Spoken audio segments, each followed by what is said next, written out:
The following content is for exploratory and educational purposes only. It is not intended to malign, undermine, or criticize any individual or organization. Breast milk is the best food for the health and comprehensive development of infants and young children. You've definitely heard that phrase linked to most formula ads, right? And it has to be read as fast as possible like I just did. Almost bit my tongue a few times, folks. But at least now we have warnings that natural nutrition is best. Although the advertising content attached afterward, I'm pretty sure the ad is trying to say the opposite. Historically, there was a force that did everything to make the whole world believe that powdered cow's milk mixed with sugar was super good. 100 times better than breast milk, even if it meant intentionally undernourishing babies. I think that's the most barbaric act humans can commit. But for some people, that's perfectly fine, as long as it helps them build the world's largest food empire. No problem if we ignite one of the messiest medical scandals of the 20th century. And I don't know if I'll be eliminated for this video, but I am a person of truth, and this video is here to expose Nestlé. Okay? How do you convince people to believe the most diabolical lie of all time? Here's your weapon: brainwashing regular consumers. I said regular consumers, mind you. No one has the time or knowledge to fully understand the products they buy. They'll imitate others. People who want to look cool will see what celebrities use, and people who care about health will see what doctors use. Nestlé realized this simple truth. To convince people that powdered milk is better than breast milk, let doctors tell consumers that. Let's start with Nestlé's advertising campaign in the 1970s. Nothing complicated. Just that doctors should say formula is good, breast milk is not good. You didn't mishear. That's the most diabolical lie I've ever heard. And you know what's even more diabolical? They specifically targeted poor, underdeveloped countries, primarily in Asia and Africa at the time. They even dressed up their agents as hospital nurses. These fake nurses would hand out samples and give medical advice. Remember, these samples had to be just large enough for mothers to use up right when their natural milk supply stopped. Nestlé exploited the innocence and lack of knowledge of people in poor countries. What's more diabolical than telling these underfed people, use our product, it's extremely good for your child. Even though you might not know, you have to boil the water before mixing the formula. And I don't care if your water source is polluted or not. And the result was reports like these appearing. Nestlé was said to be responsible for the malnutrition and deaths of infants and children in poor and developing countries. But of course, they had already prepared their escape route. Think about it. In the 1970s, how many African mothers could read English? On July 4th, 1977, the Nestlé boycott was launched in the US, and it spread across Europe in the early 1980s. It was one of the events that marked human history in the 20th century. The Nestlé boycott was unique in that it struck at the relationship between human rights, humanitarian activity, and corporate ethics, responsibility, and market capitalism. Consumers in developed countries helped those outside their communities, mothers in developing countries. However, Nestlé had an even more serious problem. Regardless of whether the water was clean or not, the mixture of powdered milk, sugar, and vegetable oil they sold could not replace breast milk, because it lacked substances that boost immunity. It even lacked sufficient nutritional content for the baby to develop normally. So, in 1981, the World Health Organization issued a regulation prohibiting comparisons between breast milk and formula substitutes. However, once again, Nestlé circumvented the law by focusing on markets with looser regulations, like Southeast Asia, for example. So in the US and Europe, Nestlé played the breast milk is #1 card.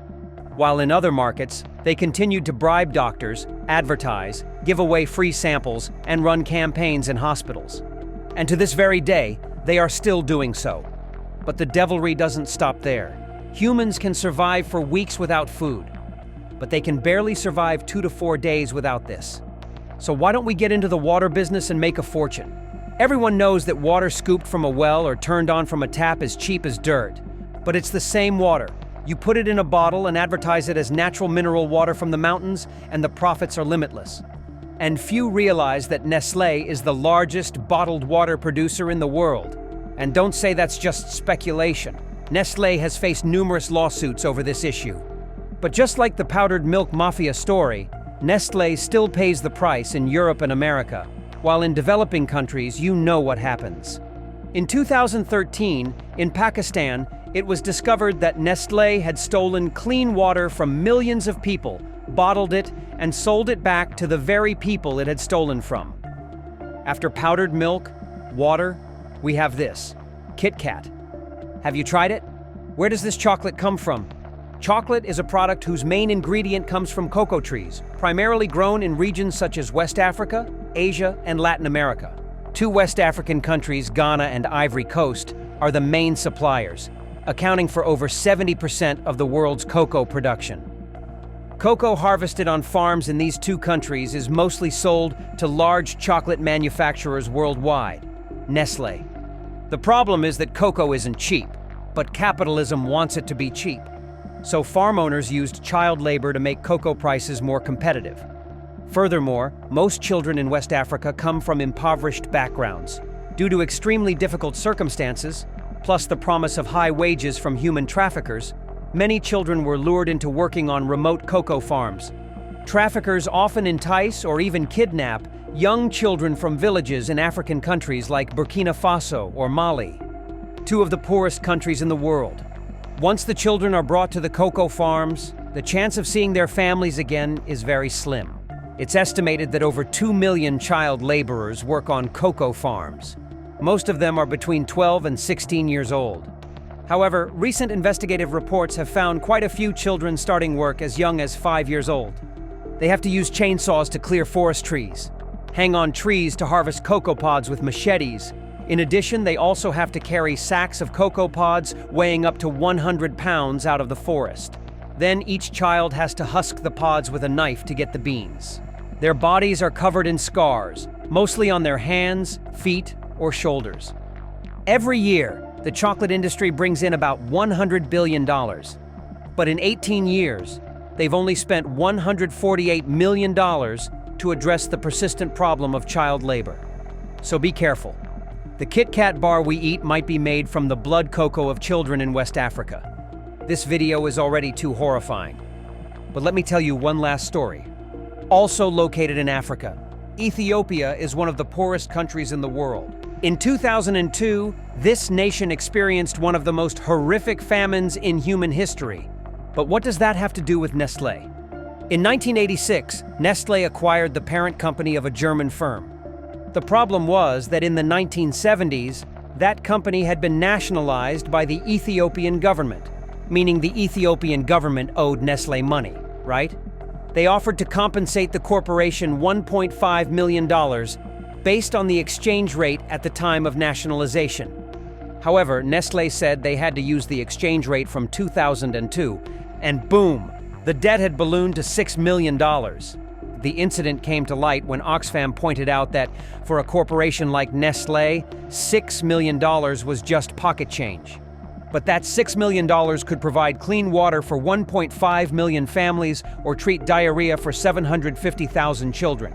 And especially in that year, Nestlé pocketed profits of up to $3.9 billion. But instead of considering corporate ethics and social responsibility, Nestlé insisted on collecting debt from a country experiencing its worst famine. Ultimately, Nestlé had to concede. But the accumulated bad reputation from before was enough to make them the most hated corporation in the world. Ironically, despite being so hated, Nestlé remains the world's largest food empire today. Well, everyone has to drink milk, drink water, and eat candy. I guess so. Nestlé is also quite good at hiding this dark past. Today, you probably don't pay attention to the name Nestlé, but surely in your home, there will be a brand related to them. There are names you wouldn't even expect, because Nestlé owns up to 2,000 basic brands. You can run, but you can't hide. But anyway, after watching this video, you'll understand that no empire is built without the blood and sweat of slaves. If you found this content helpful, please hit like and subscribe to give me more motivation to create more videos. Thank you so much, everyone.